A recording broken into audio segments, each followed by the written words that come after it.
emotional life.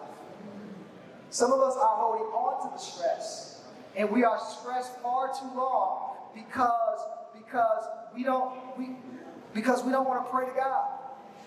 We don't want to devote time with God. And we don't want to really face what we're really dealing with.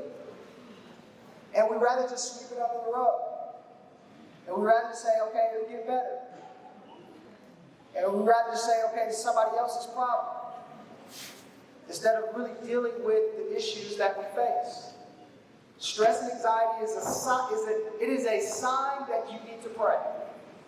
Every time you feel stressed, every time you feel anxious, every time that thought comes to your mind, it is a sign that you need to go to God and spend some time with Him.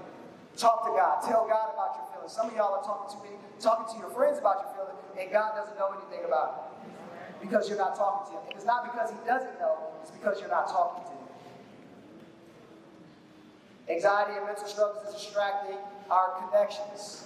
Number 4 is identity confusion and peer pressure. Gen Z is the most identity fluid generation. Here's what that means. We're so afraid of missing out that we will transform ourselves to fit any environment just so that we can always be a part of the party. We will transform ourselves. Like, you know your mama didn't raise you that way. Why are you having conversations like that? Why are you in them group chats? Why are you talking? Why are you behaving that way? You that's not even you. But we're so afraid of missing out on whatever is exciting or what perceives to be exciting that we change who we are. And then lastly, busyness and hustle culture. Over 65% of Gen Z feel pressure to succeed. And here's the danger of that. The danger is that productivity is tied to our self-worth, and we chase dreams versus chasing presence. That we have given in to being busy, we have given in to being the best at whatever it is that we're a part of, that you want to be the best football player, the best basketball player, the best cheerleader, the best whatever, you're part of a club, the best volleyball player, and you want to be the best track athlete, and you just want to be the best, so much so that it has become who you are. You think that your success is tied to your identity. So that when you win, you feel good about yourself, but when you lose, you don't feel good about yourself because your success is tied to who you are. And God never created you that way. He never created you that way. He wants us not to just chase our dreams, but He wants us to chase His presence. And so how do we make the turn? How do we start making moves towards Jesus?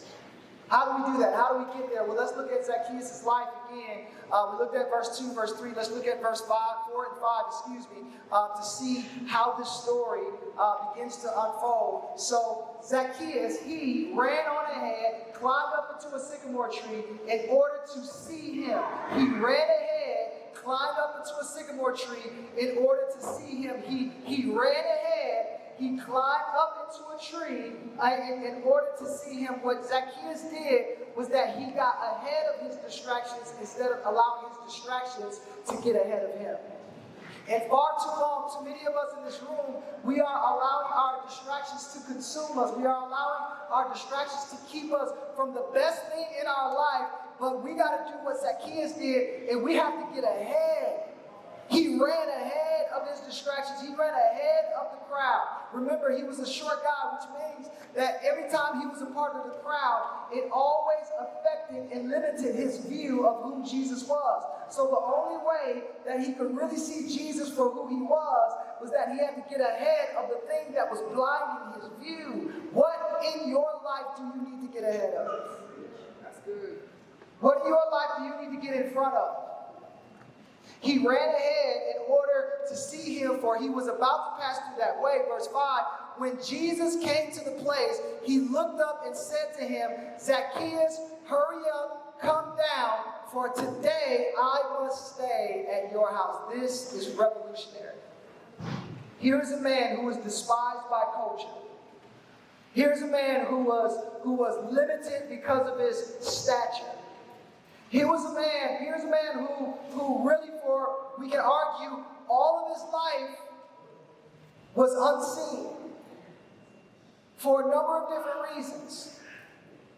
And he was unseen, he was unnoticed, and really nobody really wanted to do anything with Zacchaeus. But he ran ahead, and he sought to see Jesus. But what he realized is that in his pursuit of seeing Jesus, Jesus actually saw him. Because some of us in this room, we like the idea of who Jesus is. We like the idea of what Jesus can do in our lives. We like the idea that we can pray to God and He can bless us and He can favor us and He can help us pass the test and He can help us do good at the competition and He can help us with all of our problems. We like the idea of Jesus being this big, amazing God. But for some of us, we like the idea of a big God, but a lot of us do not know what it's like to have a personal God. The element that you're missing in your life is that you know Jesus as Savior, but you don't know Jesus as Lord. Because Jesus is Savior of the entire world, but He can only be Lord of your life. And the only way that Jesus becomes Lord of your life is that Jesus has to get personal with you. And if Jesus is going to get personal with you, that means that you have to get personal Him. Zacchaeus ran ahead. He climbed into a tree so that he could see Jesus. But what he really saw was the person of Christ. We can get ahead of our distractions, or when we get ahead of our distractions, the thing that we might experience is not just another blessing. It's not just another Bible verse that we can post or quote. But the thing that we might experience more than anything else is a person of Christ. And what if that's the answer that Zacchaeus has been looking for all of his life? It's a bigger question. What if that's the answer that you have been looking for all of your life? And it was until you got ahead of your distractions, your vision got clear, so that you can see that maybe your way was wrong this entire time. And now you have to allow God to give you eyes to see, spiritual eyes to see, spiritual ears to hear, so that you can respond. So here's a couple of ways that we can make big moves towards Jesus. Number one, we can make a big move towards Jesus by moving from hiding to honesty. That's what some of us need to do. Some of us are really good at hiding, but not really good at being honest. And when you get honest with God, God honors that, and He begins to honor you. God is not afraid of your truth. God is not afraid of whatever it is that you bring to Him. God is not afraid of your honesty. Actually, He honors it. He honors when you're real with Him. He honors when you keep it a buck with Him. And so instead of going to God and asking Him for what you want, maybe the next time you pray to God, you can say, God, I feel invisible. God, I feel lonely. I feel afraid. I'm tired of pretending. I want to believe, but I don't know how to believe. Maybe that's the prayer that God is going to honor most in your life. Here's a second big move that we got to make. We got to move from performing to presence. Performing is good, but it's only going to go so far. You can go as far as you can in whatever sport you're in or whatever it is that you're a part of, but at some point it's going to end. I don't know if you knew that, but at some point you can be the greatest football player that you could possibly be, but at some point that career is going to end. And here's the news flash: you don't get to determine when the career ends. You don't get to determine when you stop being a part of the thing that you're putting your life in, that you're putting your performance in.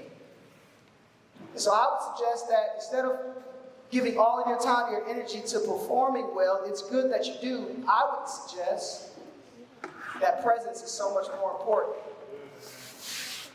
Because here's what you need to know. That God was not looking for Zacchaeus to fix himself. And God is not looking for you to fix yourself. Really what he's looking for, and what God responds to, is the people that move towards him. One, we got to go from hiding to honesty. We got to move from performance to presence. And then lastly, we have to move from watching to walking. We got to move from watching to walking. We got to stop being excited about what we see about Jesus, and we got to start moving toward Jesus. And for some of you in this room, that means a lot of different things. But for some of us, we got to do what Zacchaeus did. He climbed up a tree so that he could see a little bit better.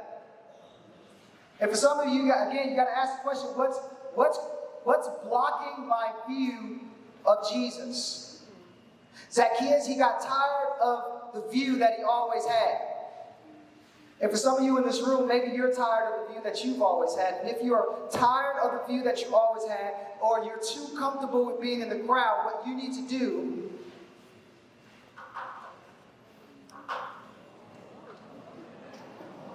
you need to climb your tree. Because the view that I have here is so much different from the view that I have down here.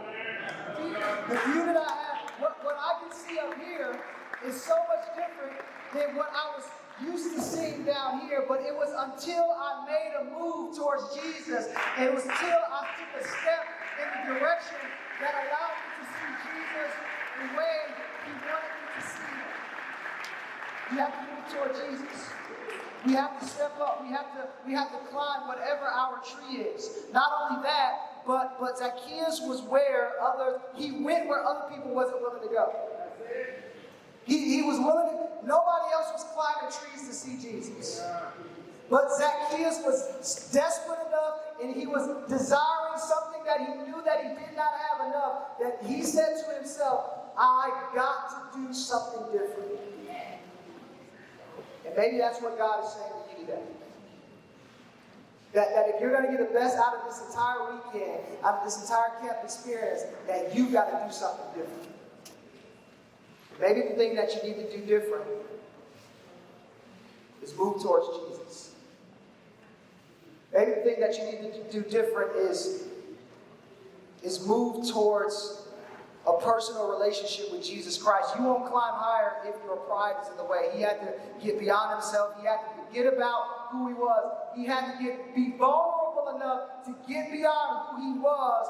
And here's what blows my mind about the story of Zacchaeus. That Zacchaeus, he climbed to see Jesus because he knew he wanted to do something different. And when Zacchaeus climbed above his distractions, he climbed above all the things that was getting in the way of his view of Jesus. He was expecting to see Jesus, but what he was not expecting was for Jesus to see him.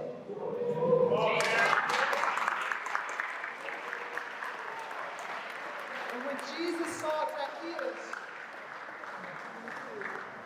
Jesus was able to be personal with him. When Zacchaeus got honest with himself, Jesus was able to be personal with him. When you get honest with yourself, you think that you need to do something in order to see Jesus better, but what you realize is that Jesus is moving towards you the entire time. He's been moving towards you the entire time, and he's been waiting for the moment that you realize that you needed something different. And here's how I know this. I know this because of verse 10. Actually, I'm going to stay up here because I can see y'all real good. This is how we know this. Verse 10. He said, For the Son of Man has come, to seek and to save that which was lost. That lets you and I know that Jesus has been moving towards us the entire time. He has been seeking us the entire time. So what if today the problem is that what if the problem is not that Jesus can't be found or Jesus can't be reached? What if the problem today is that you're not moving in the direction of Jesus? So here's what I want everybody to do. I want everybody to close your eyes just for a moment.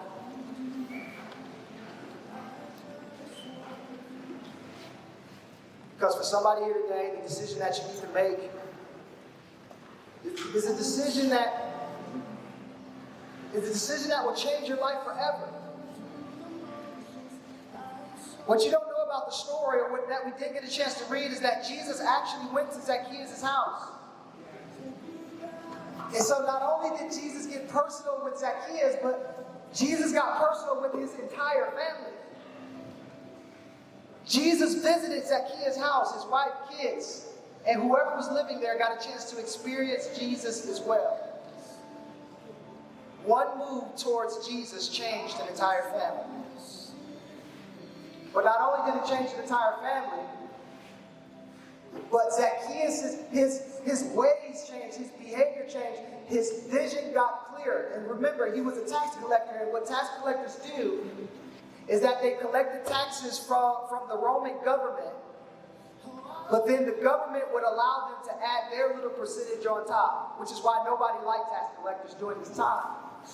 Because they always felt that tax collectors were cheating people out of their money. They were always charging more than what was expected. But when Zacchaeus got personal with Jesus, he began to do things that he probably never thought that he would do. One of the things he told Jesus, he said, if I have wronged anybody, he said, not only will I pay back what I've taken from people, but he said, I will give 4 times as much as what I've taken. Which confirms to me that his heart was truly transformed by a personal relationship. So maybe the decision that you need to make today is just one step. The best of your life, and maybe even the rest of your life, can be determined today in this moment by one step, by one move. So if you're here today and you've never taken this step towards Jesus, you've never gotten outside of your pride, out of your comfort, to truly see Jesus, and you know that's what you need. You know that there's emptiness on the inside. You know you're fully distracted, and you've never placed your faith in Jesus Christ. And maybe you came into this camp this weekend with questions. Maybe during this talk, Jesus has answered all of your questions. Not by saying what you wanted to hear, but by simply saying you need to move. You need to take a step. You need to climb your tree so that you can see what I wanted you to see this entire time. So if you're here today, if you've never placed your faith in Jesus and you know that's the move that you need to make today, I want you to just raise your hand really high. With nobody looking around, this is not a show just to see, it's not performance. We're done with performance. We're done with doing things so that people can see us. We're done with trying to earn our way into heaven or earn our way into the good grace of God. You can't earn enough of God's grace. But you can move in the direction of God's grace. So if that's you, I just want you to raise your hand. I want you to raise it high. Somebody from our team, they're going to put a card in your hand. So that card is significant because it's going to give you an opportunity to make and write down your decision today.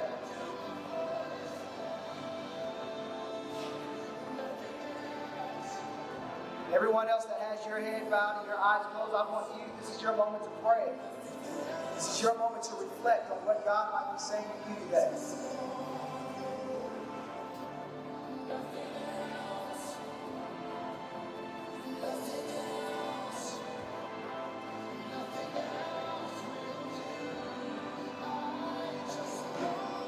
What's happening in this moment is that those that raise their hand, they're getting a card that's placed in their hand and they're going to be able to make a decision to accept Christ.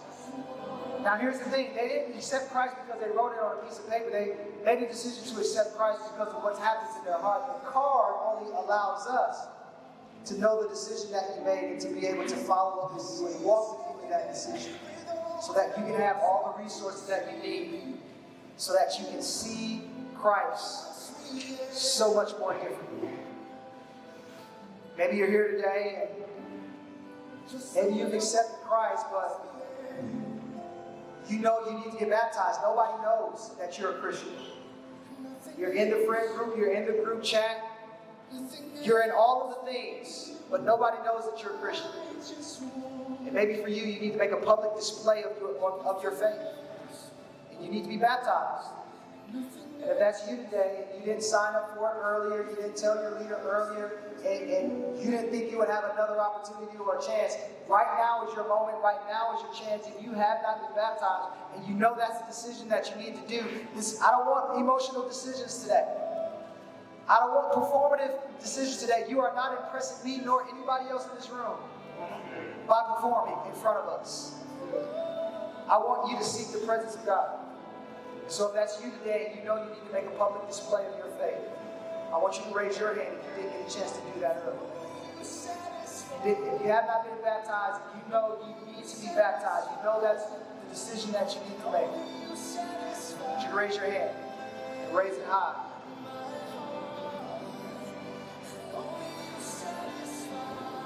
There's one more person that I want to pray for. And that person is a person, maybe you're a Christian, maybe you've been baptized, but you're sitting on the sideline.